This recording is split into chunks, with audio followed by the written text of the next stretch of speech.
Good morning. Hey, Good morning, Arif. We got Peter with us. Good morning, Peter. It is so good to be with you all on this gorgeous, warm, sunny. Oh, I'm sorry. Wait, no, that was yesterday or the day before. No, winter is back. Winter is back, and we welcome it because we know better than to let Minnesota fool us, right? Absolutely. Sure. I've been really looking forward to this this Sunday all week, and I've been thinking as I'm talking to more and more young people, folks are starting to go back to school in person. I've been asking our COA students, what's it like, right, being back in school in person? Those of you that are doing it, and because I figure it's going to be a little weird, right? And one of the things that I think we've gotten used to, I at least have gotten used to for sure in the Zoom world, is only needing to look professional from the waist up. And so the question that I have for you, I know I'm not the only person. I know. No, you're not. You're not. All of the ads in my social media about sweatpants and joggers and all that. So here's my question for y'all this morning. What are you wearing on your feet? Ooh. So I will tell you that I am wearing wool socks and plastic Birkenstocks. Oh gosh. Oh my goodness, Arif, really? My completely falling apart slippers. I'm wearing socks. Got the socks on, Peter? All right. I've got some socks, but they're not the same ones. They're mixed matched. But they're fuzzy. Well, I'm barefoot today, y'all. You're barefoot? Get ready for summer. So, hey, as we're entering here, I want to be sure to introduce Jane and Peter. Jane and Peter, it is so good to have you with us. Jane and Peter, folks, are our care companions for this morning's service. Our care companions are members of the church who are trained by our ministry team in the practice of listening and spiritual presence. And they are available after every worship service for a one-on-one conversation with you. If there's something stirring in your spirit, some heartache that wants attention, some wondering that you're sitting with, or if you just need someone to witness you and the questions that you're holding. So Jane and Peter are here with us this morning. They will be available right after the service to meet with you one-on-one in a Zoom room.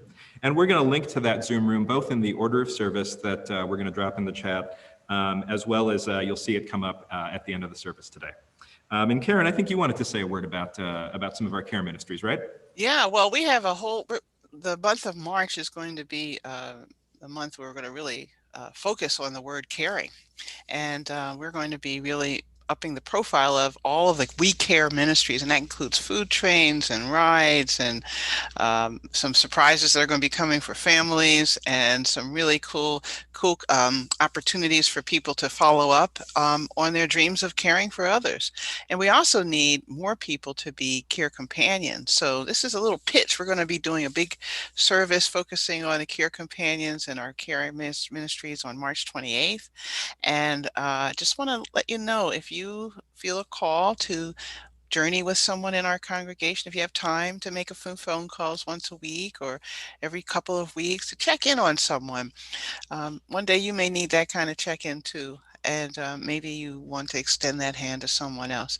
Doesn't take a lot of time and effort. We meet once a month and do training and support with one another, so you're never alone, and the minister is always there to back you up on difficult situations. So we invite you to contact me or Arif if you're interested in becoming a care companion. And as you can see by the looks of Peter and Jane, they're some pretty cool people to hang out with. So Hey, thanks, Karen. I really appreciate that. What do you say we go ahead and get started here, folks? yeah, let's go. All right. So, friends, as you are coming in, I want to say again that my name is Reverend Arif Mamdani. I am one of the ministers of the church here. I want to extend a warm welcome to everyone who is joining us this morning. It is so good to be with you. Whether you're joining us live, whether you're watching later on YouTube or listening to the podcast, we are so glad that you're with us. If you're with us live, if you haven't already, and even if you already have actually, you are welcome to say hello in the chat. Let us know that you're here. Let us know where you're joining us from. Here at First Universalist, Our lives are grounded in the universalist spirit of love and hope as we give, receive, and grow. Together, we listen to where love is calling us next. We welcome, affirm, and protect the light in each human heart. And with humility, compassion, and courage, we act for justice in the world. We do all of this with a commitment to dismantling white supremacy culture and all forms of oppression, so that we might build the beloved community here and now, where we all might thrive and flourish. This is who we are. This is the life of faith that we invite you into. In addition to Sunday morning worship, we gather every week, Wednesday nights, 7 p.m. for a 30-minute service. If you're brand new or just checking us out, we hope that you will join us for First Step. This is offered every first and third Sunday right after the worship service. First Step is a great opportunity to share what brings you to First Universalist, learn the basics of Unitarian Universalism, learn the basics of First Universalist Church, and all this in a brief, about 40-minute session. We are so happy to welcome you and connect you to where love might be calling you here. Plan on joining us next week for First Step after the service. Friends, there is a lot that is happening this morning and afternoon here at church. Your order of service, which you can grab on the website, we'll also drop that link in the chat. Your order of service has more information, but briefly, after the service, for adults, there is a fellowship group for all identities, as well as a fellowship group for folks who identify as Black, Indigenous, multiracial, or as a person of color. Reverend Karen is going to pay a brief visit to the All Identities Fellowship Room. Julica Herman de la Fuente will be joining the Black, Indigenous, People of Color, and Multiracial folk space. And I would love to join you in one of these spaces, but I'm going to be hanging out with religious education. Let me tell you a quick word about that. So this morning, there is a ton of stuff happening in religious education. Between 11:15 and 12:15, a whole host of different classes are going to be meeting, some of them for 45 minutes, some of them for an hour. That includes the kindergarteners, first graders, second and third graders, fourth and fifth grade classes. It includes the sixth and seventh grade classes.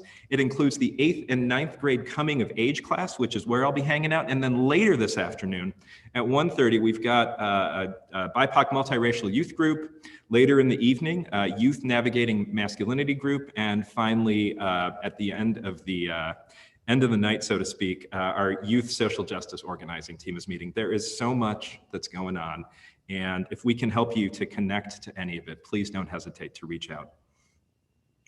One last thing. We are about to enter a month on caring, as Reverend Karen was just saying, and we will be talking a lot more about the caring ministries of the church. But right now, there are a number of people who are receiving meals from the church because they're recovering from surgery, they're working to change, they're working with some change in their health condition, or otherwise need some support with their meals. If you like to cook for folks, if feeding people is your love language, we would love to have you join the team of folks who signs up to provide meals. This is a super low impact volunteer commitment. Many people provide meals about once a year. It really is a do it as you are able. And if this sounds like you, if this sounds like the kind of ministry that you would want to be part of, you can message us your name and contact info in the chat this morning, or you can email me or Reverend Karen to get you connected. This is a simple but incredibly important way that we make tangible the love and interconnection that we know in our hearts. So friends, wherever you are watching or listening from, here we are together. So let's take a moment to find our shared breath. As you are able, I invite you to settle in, and we will do this 3-breath practice together. We will take a deep breath in, deep inhale in, and then a slow exhale out through our mouths. We'll do this 3 times, all right? You ready? So here we go. Big inhale. Very slow exhale out.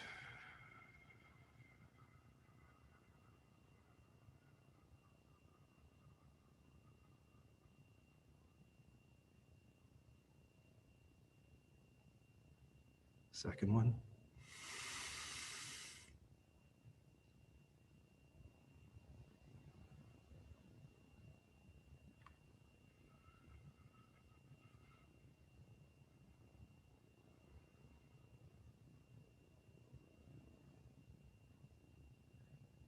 And one last breath together.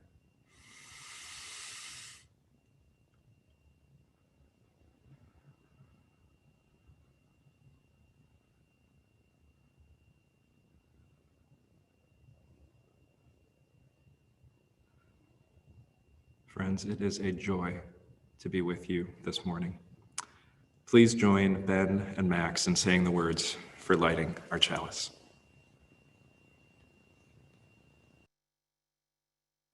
Please join us in saying the words for the lighting of our chalice. Love is the spirit of its church, and service is its law. This is our great covenant, to dwell together in peace, to seek the truth in love, and to help one another. Good morning, friends. I'm Lauren Wyeth, Director of Children, Youth, and Family Ministries at First Universalist Church. And today, this morning, I want to share one of my sacred texts with you. And it may surprise you a little what I'm about to show you, but this is it. This is a book that is one of my sacred texts. It's by Jack Kent, and it's called There's No Such Thing as a Dragon. And I ran across this book many years ago. I'm going to say maybe 15 years ago, when I had small children. I had two little ones who loved all things about dragons.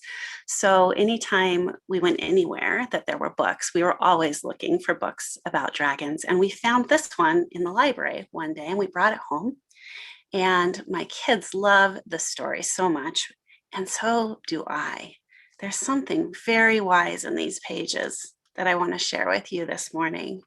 And this is how the story goes. In the story, there's a little boy named Billy.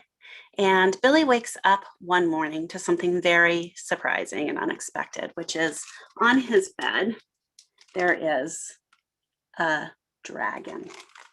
He wakes up, there's a dragon, there's no explanation, and he doesn't know how it got there or anything about it, but it looks friendly. So he pats it on the head and it wags its tail, and he's pretty delighted. He goes downstairs to tell his mom what has happened, and his mom says, "Oh, Billy, there's no such thing as a dragon." So Billy goes back upstairs and he gets ready for the day. He puts on his clothes and he comes back downstairs for breakfast. And when he does, the dragon follows him. And the dragon, it seems, has started to grow. Not at the rate that you would expect something to grow. It has gotten considerably bigger just in this short period of time. And when Billy sits down to breakfast, the dragon hops up on the table, and it's pretty big at this point. It eats his pancakes. He's not happy about this. Normally, his mother would not be happy about there being a dragon on the table either, but she has already said there's no such thing as a dragon, so she can't really say anything about this.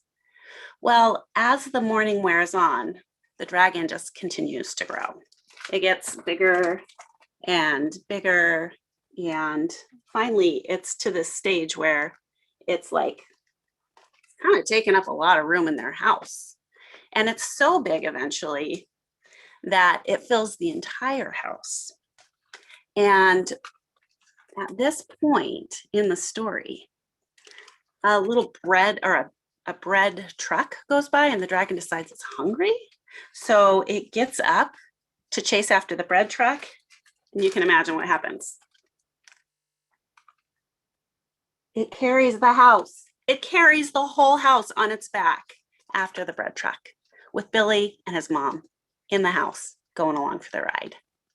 Now, we're still not allowed to talk about the fact that there's a dragon, but clearly this dragon exists, right? Eventually, Billy's dad comes home, and he gets into the house by, hilariously, walking up the neck of the dragon, and he says, "Hey, what's going on here?" To which Billy says, "It was the dragon." And to which Billy's mom says, unhelpfully, "There's no such thing as a dragon." Well, Billy at this point has had enough. And he goes, "There is no such thing as a dragon. And it's a really big dragon too." And he pets the dragon on the head. And this is the part of the story where this becomes my sacred text. Because when Billy pats that dragon on the head and insists that it exists, it starts to get smaller. And it gets smaller even faster than it got large, until it's about the size of a kitten. And we learn that a dragon that's about the size of a kitten isn't really so bad. Billy's mom says, I don't really mind dragons this size. I just don't understand why it had to get so big. And Billy, in all his wisdom, says, I think it just wanted to be noticed. I think it just wanted to be noticed. This book is very wise. Now, I'll bet lots of us have stories about things that have happened or that are going on in our lives that we wish weren't happening, or that we don't feel super comfortable talking about. So we decide we're just going to try to ignore them.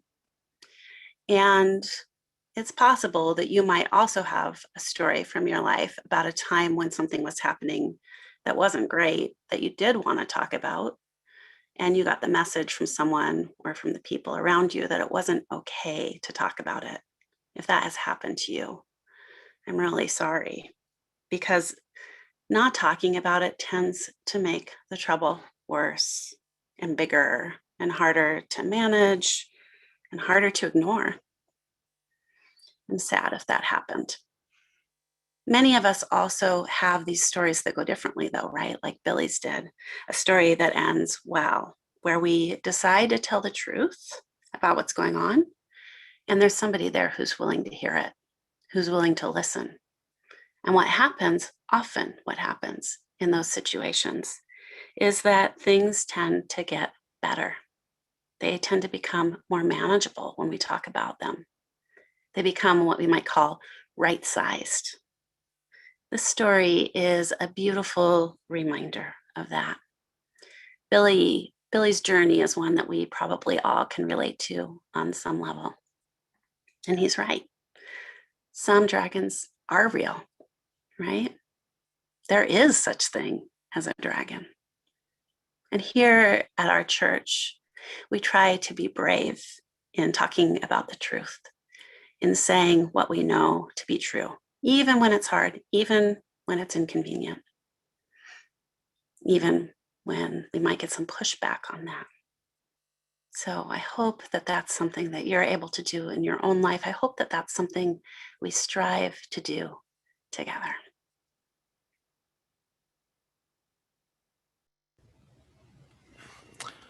Wow, thank you for such a wonderful, wonderful story, Lauren.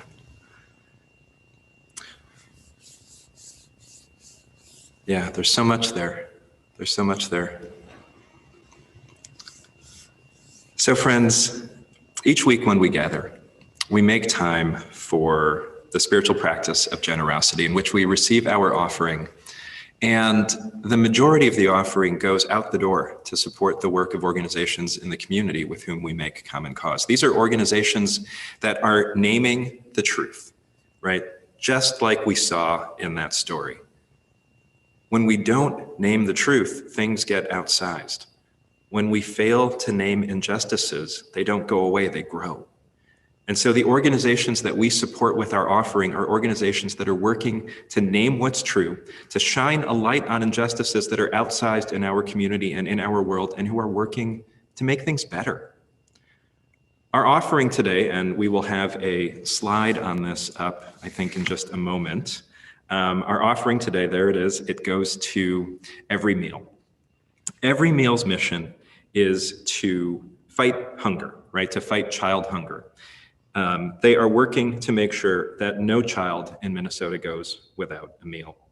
And there are a number of ways that you can give. We'll have a slide on that up in just a moment here that shows you different ways that you can support this important work. You can text to give. It's also in the chat if you're using the Cash app. That's another vehicle. You can, of course, send in a check or visit our website to make a donation online. And so as we receive our offering this morning, let's enjoy the music of the OK Factor. And friends, your generosity is greatly, greatly appreciated.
I was invited to a party by Matsuo Basho. Stretching by force the wrinkles of my coat, I started out on a walk to a snow viewing party. Deep as the snow is, let me go as far as I can till I stumble and fall, viewing the white landscapes.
Open your eyes, breathe deeply, sit in a way that makes you comfortable. Look at your hands, your feet, turn your head from side to side. Remind yourself that you are here, wherever here is now. Your here may be next to a pile of laundry that needs to be folded or washed. It may be at the kitchen table. Your here might be in bed not feeling so well today. Your here might be just a tug that you feel in your gut.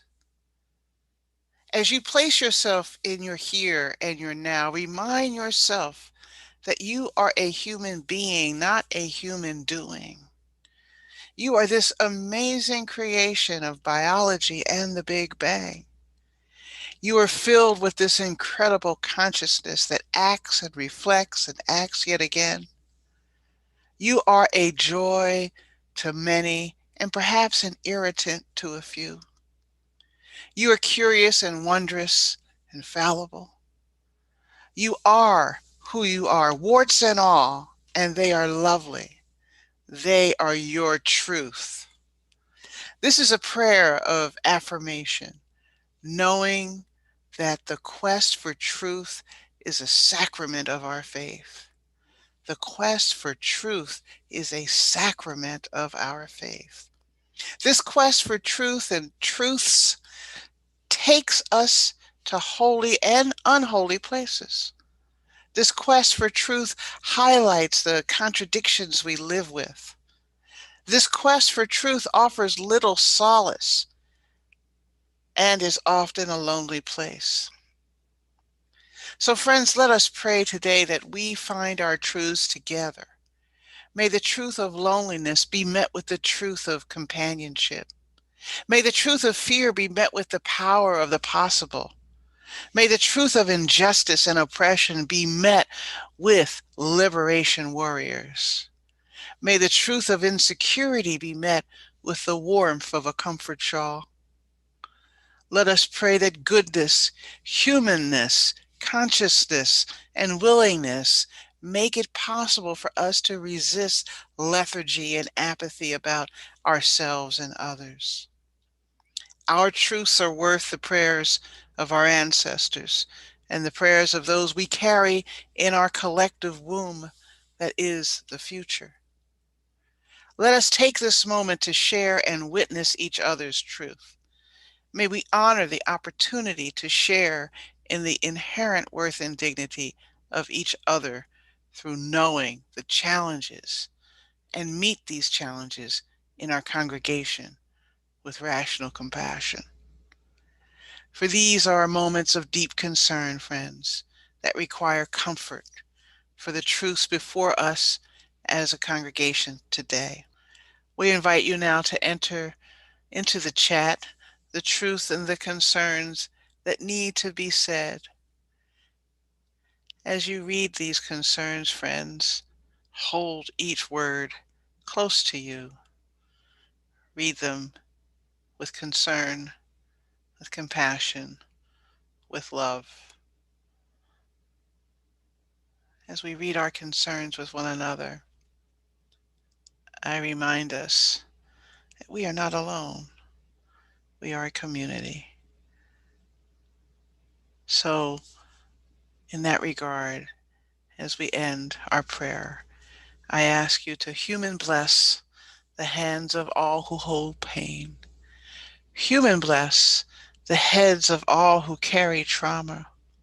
Human bless the hearts of those who are worried and scared. May the actions and the behaviors of all our truths become apparent and held by all of us in this beloved congregation. Blessed be, and amen.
Spirit of life, come unto me.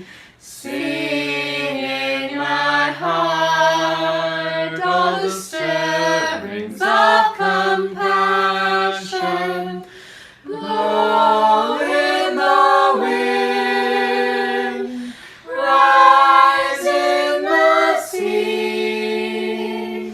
Move in the hand, giving life the shape of giants.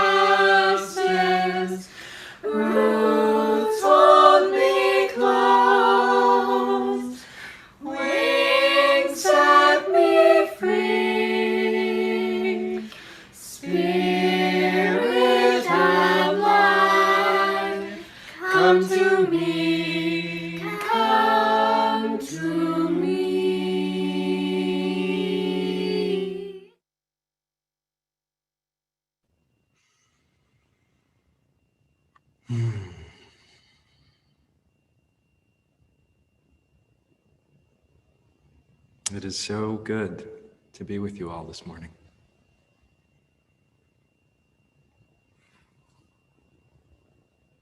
Speaking the truth in love. A story about dragons and saying what's true. A poem and music that shares the essence of a moment and brings us into it. Brings us into that truth of viewing the white landscape. The joys and the sorrows shared in our prayer this morning. The truth of what's happening here in our congregation and around the world.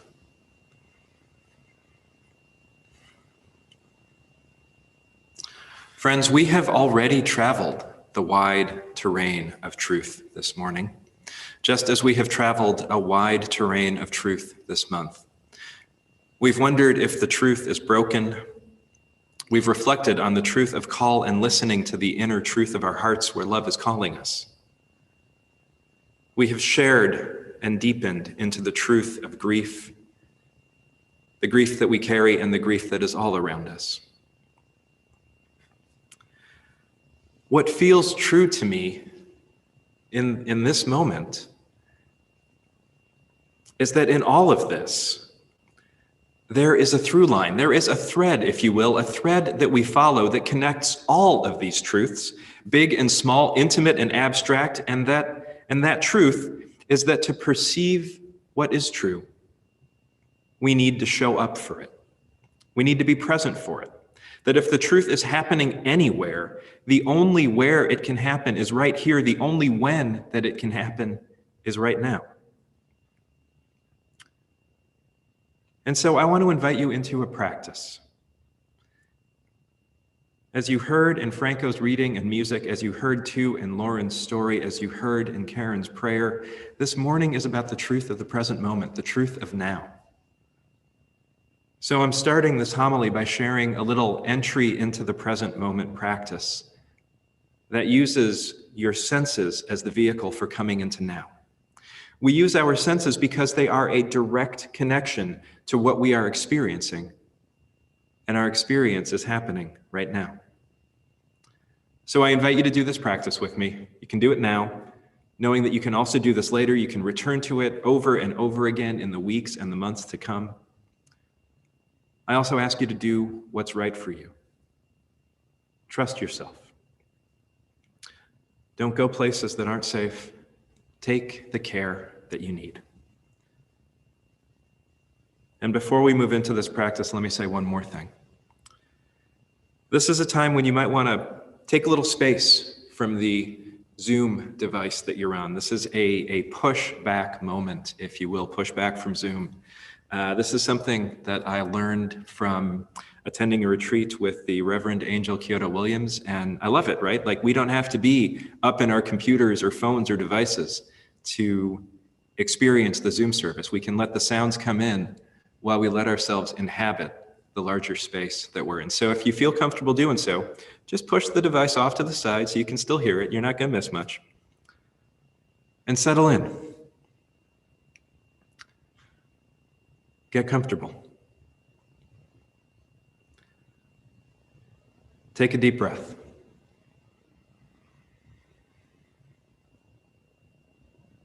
And let it out.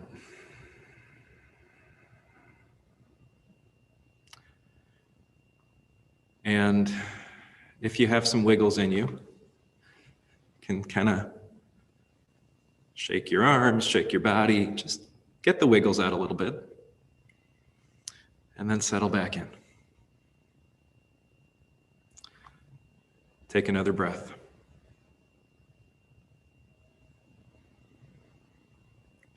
Choose a sense gate that is most available to you right now.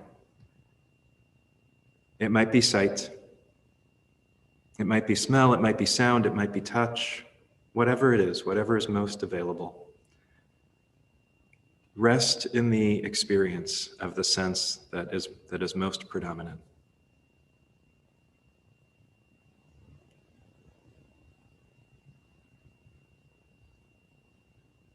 Let that experience, let that sense fill your being. Give it all of your attention, but see if you can let your attention be gentle. This is not something that you are aiming or holding tightly. Just let that sense experience be big in you. Let it grow.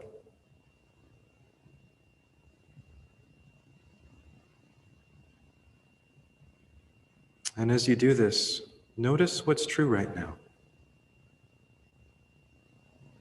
Your sense, your experience may be sharp, may be dull. It might come in and out of clarity. However it is just as it should be.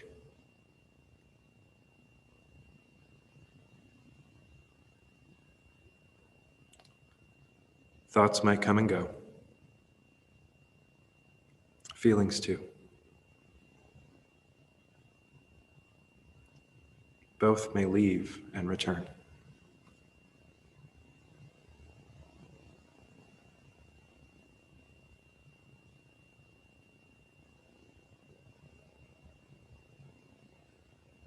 Other senses might intrude. As we open to the truth of now, we might be surprised by how many things call for our attention in every moment. Whatever it is that's happening, know that this is just as it should be.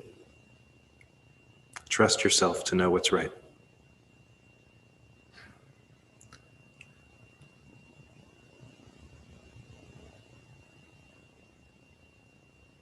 And now, if it feels right, let your mind and your heart rest. Let your attention rest where it desires. Don't do anything. Just rest. Just allow your experience to be. You can stay here for as long as it's comfortable, noticing what's here in this moment,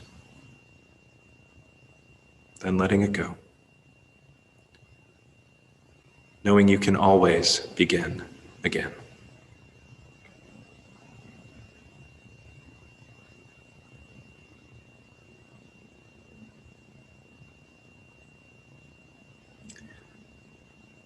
It might seem obvious that the truth happens in the present, that we need to be present to perceive what's true. My experience is that for myself, and perhaps you have this experience too, that despite my best intentions to be present, even with my daily meditation practice, I still spend a lot of time everywhere else but here, anywhere else but now. Let me share an example. I went to the gym earlier this week. It's my happy place. It is a place where I can let go of everything and just be present in my body, just be present in the moment. Or so I thought. So that day I finished my workout, I changed my shoes, I put on my coat and walked out doing that little strut that you do when you're feeling good. You know what I'm talking about. Confidently walked out the door, blithely discarded the paper mask I was wearing because I didn't have a cloth one with me. I took 5 more steps and then stopped cold as I realized that I didn't have my wallet or car keys and that I had just discarded the only mask I had. The mask that I needed to wear in order to make the long walk down the hall past the check-in desk and over to the spot that held the locker that held my keys.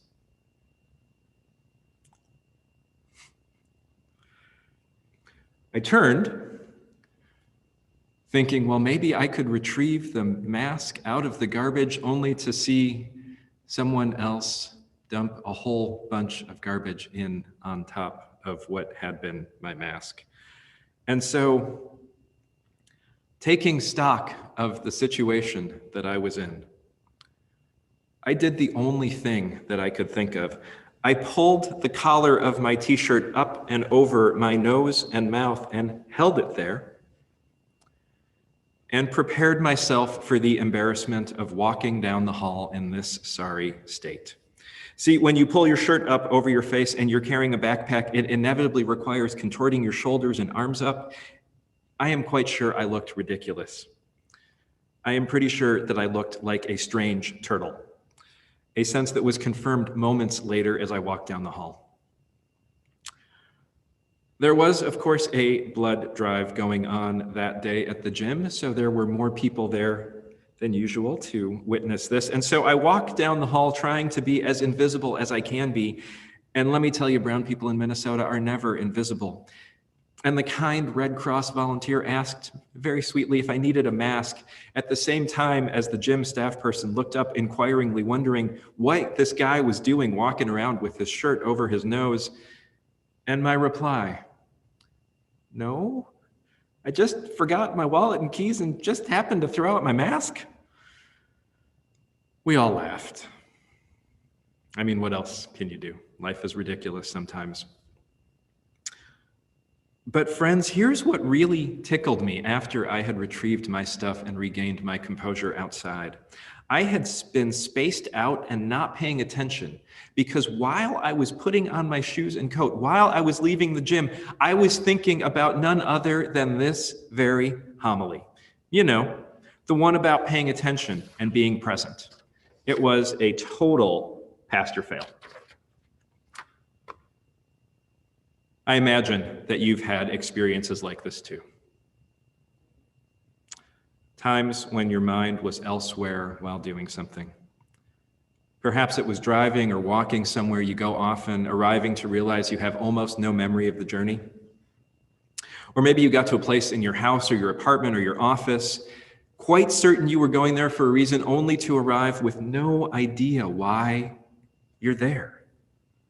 Like what was I was going to ask you, you've had experiences like this, right? I mean, it sounds terrible when I say this out loud, but my experience is that it is breathtakingly easy for me to sleepwalk through major parts of my life. Maybe this resonates for you too. The meditation teacher and philosopher Sam Harris knows something about being present for our lives. In a beautiful little teaching called The Last Time, and we've linked to this in our order of service, in a beautiful little teaching called The Last Time, he invites us to be present for our lives through awareness of the things in life that we will experience for the last time. As he points out, long before we die, we will stop having a vast range of experiences that oftentimes we tend to take for granted. Whether as a parent, it's the last time we pick up our child, or the last time we eat a hard to find but favorite food, or the last time we run or swim or bike or stare at the waves of a beloved body of water. His teaching invites us to know deeply this truth, that it is alarmingly easy to do things for the last time without knowing it. And we're invited into this knowledge so that we can endeavor to more fully inhabit the preciousness of each moment, even the unpleasant ones, because all of it is limited in duration, and like everything else, it will end. I encountered this teaching last year when I went on my little quarantine retreat, and so it has been with me ever since. Since hearing it, I found myself wondering what the other side of this pandemic would be like. I couldn't help but wonder if my favorite coffee shop would reopen, or if I had already experienced a last time in that place. I couldn't help but wonder if we would hold hands in church again. Had I already experienced for the last time the many things that make my life, at least as I know it? This teaching invited me over this last year to pay more attention to what's happening right now, or at least to try to be more attentive to what was happening in case it was the last time. It turns out this teaching caught me at the right time. You see, over this last year, one of our kids stopped wanting to be tucked in at night. And because of this teaching, I tried really hard to show up more fully for the interactions that I was having with my wife, my kids, others that I love. I tried to pay more attention to these moments, whether it was sitting at the dinner table together, tucking in my kid, or those rare moments we're able to cram together on the couch to watch a movie. But here's the thing.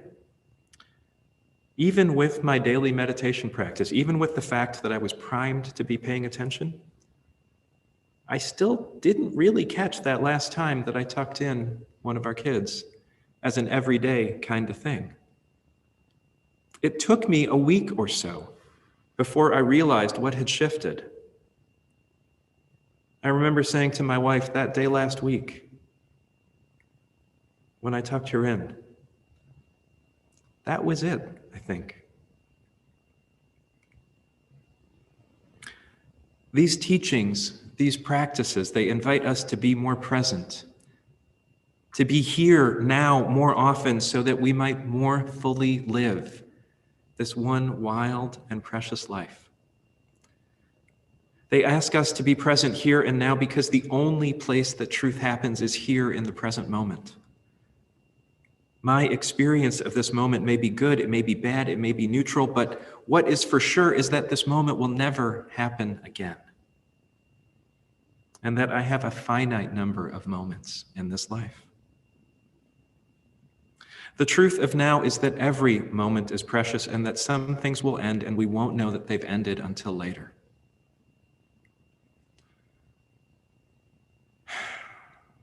And here's why this matters.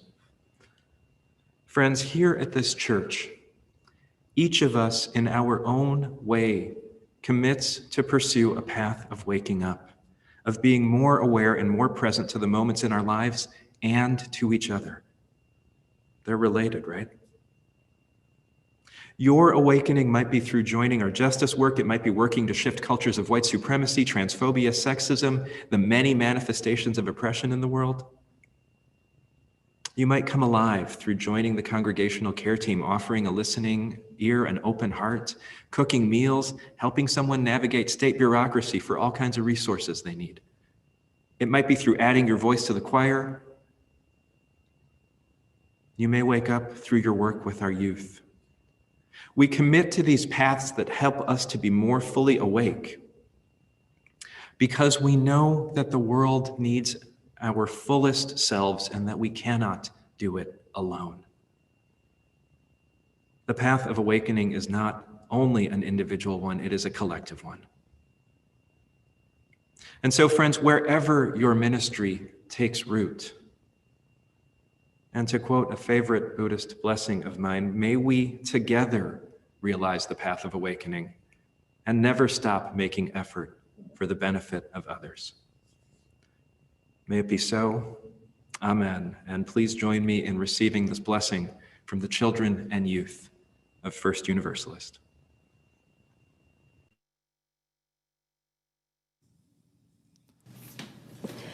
You got a light inside you. Go on your way in peace.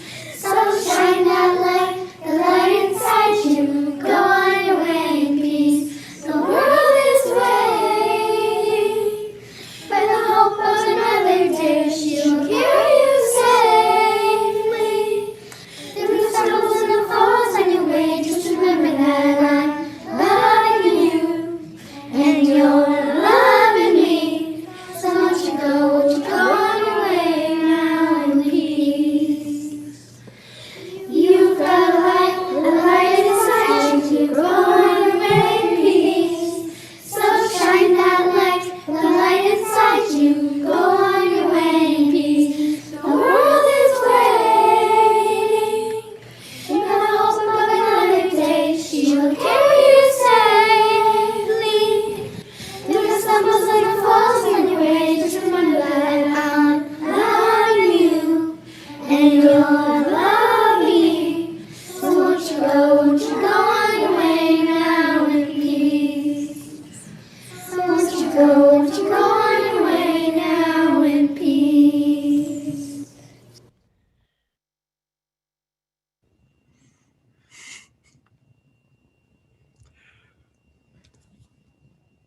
that blessing captures everything that I might hope to say in closing words. You've got a light inside you. Go on your way in peace. Please join me in singing Go Now in Peace with David Loth.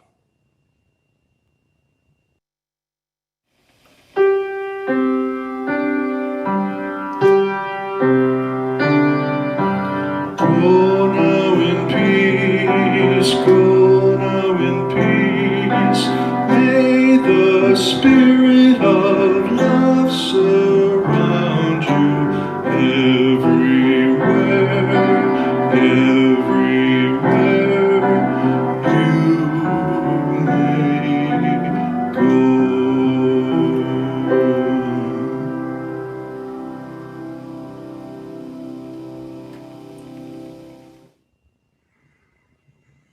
Friends, as we come to the end of this sacred time together, let's remember you've got a light inside you. I invite you to extinguish your chalice, but not that light of truth that we carry in our hearts until we gather together again. If you feel moved, please type in the chat, I carry the flame, as we end our service this morning. May it be so, and amen.